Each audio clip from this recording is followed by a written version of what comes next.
Bible. I've got one you haven't even thought about. Sketchiest prayer. Do demons pray? Oh, what? To the devil? No. This is an argument for that actually this could be interpreted as demons. Oh, what? So those demons at in Gadarene, yeah, saying to the Lord Jesus, "Have you come to?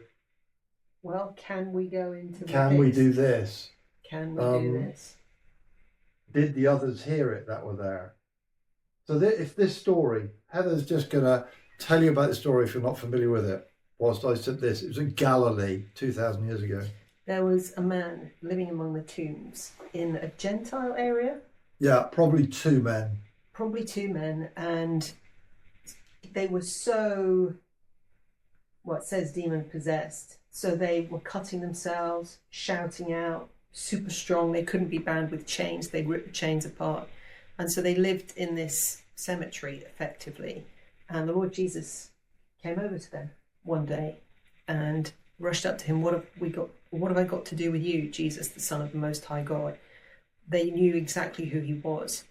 And in his dealings with one of them, the Lord Jesus asked, "What's your name?" Speaking to the man, but the demon answers, "My name is Legion, for we are many." There were many in there.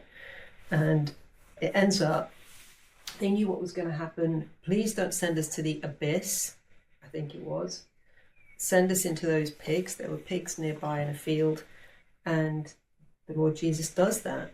2,000 pigs were then affected by demon oppression. Well, the impression there is that there were 2,000 demons in those one or two men, 1,000 each, possibly, in them. Which is possibly a legion. I can't remember how many a legion is. Well, I don't know, but hundreds. Yeah, and these pigs, there's a Gentile area, unclean to the Jews, and pigs unclean to the Jews, and these unclean spirits are allowed to go into these pigs who are destroyed, and the livelihood of the pig owners, lost, really. Yeah, it's all gone, and presumably they were going to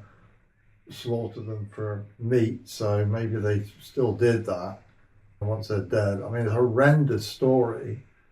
It tells us the value of a soul. It tells us of what actually matters are souls and not pigs, not animals. Yeah, the restoration of the man is more important. The people actually then pray, let's say that Jesus would leave them. Yeah. The people of the area go, "Please leave us. We don't want you here. It's costing us too much." I guess that's the implication. Yeah. But it's interesting if you kind of dissect it like that. I guess if we're just thinking about prayer, I don't know, that's not a particularly helpful thing, but it is interesting. You just think, that is interesting. Okay, here we go. I'm thinking of someone now. You'll know who it is, Heather. Let's do hypothetically. There's a youth group many years ago, and we used to pray in a round. They used to pray in a round, and someone comes along and says, "No, we won't have them praying around anymore because God doesn't hear the prayers of sinners." And these were teenagers, young teenagers, I suppose, at that point, and he didn't want them praying because God doesn't hear the prayer of sinners, which I think is an expression that some Pharisees once used. I think we know that God doesn't hear sinners. Yeah. I mean, it's interesting though, because God must hear sinners because we start off saved in that way. And actually, I also know of, it would seem, sinners who've prayed in a desperate situation and God has answered them favourably before they were ever saved. Yeah. I was reading this morning about Kanye West, who You got to read the whole story. You got to look into it all before you jump to conclusions like I had. He, like pretty much everyone on the planet, is a troubled individual.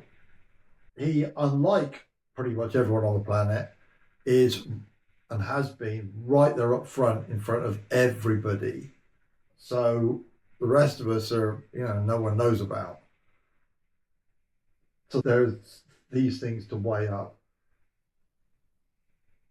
According to what I saw this morning, what turned him away from a continuation in the Christian path, not being convinced exactly where he was at, was the breakdown of his marriage. And so let's say he had become a Christian. I don't think he had, but he got very close. He was certainly, to all intents and purposes, pursuing the Christian way for a reasonable length of time, but his wife, Kim Kardashian, wasn't. They were part of the entourage, part of the family and his children. Then that marriage broke up, and he prayed that the marriage could be saved, they would come back to him. And that didn't happen. And so he, from what I gather, that was his primary excuse for going, well, okay, Jesus didn't show up for me, and I prayed for something good, therefore, ciao. I understand that. Your marriage means a lot. Is sometimes you just have to leave it with the Lord. Yeah. And part of prayer is leaving it with the Lord. If prayer is a faithful activity, leaving it with the Lord, not, there is something about going on and on and on about it. Lord, please help in this. There's also the, Lord, I need to go to sleep now, or I've gone to sleep now, or I've got nothing else to say. Quite often for me, I know the Lord's reading my mind, and I'm thinking in prayer. You don't have to speak it out with words. You're talking to someone and you're praying at the same time. That's an incredible thing, isn't it? We can be talking. Well, yeah. I can't do it too much. I usually do it as I'm just about to speak to someone, or I'm trying to get my answer. I'm like, Lord, please help me. Yeah.